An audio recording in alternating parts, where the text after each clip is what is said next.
Bine, salutare, filmare și la un nou unboxing.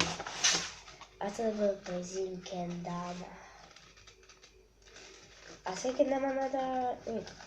Asta e kendama. Avem și ața de rezervă în caz că ne se rupe ața. Și nu știu chiar atâta șmecherii, dar puteți să vedeți. Pot să o pun aici, pe make-up. Sau pe spike, nu știu cum se cheamă, că nu le știu.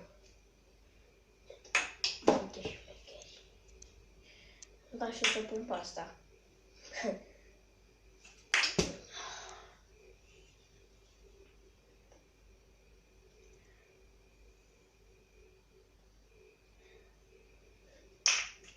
Și pot să pun chiar și aici.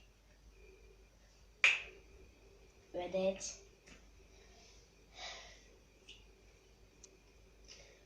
Facem puțin unboxing, că am zis că e unboxing.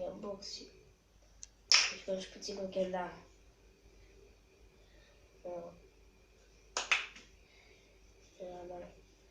Deci cu kendama nu. Boxing.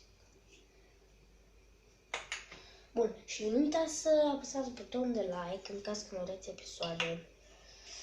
Și ne vedem data viitoare. Pa, pa!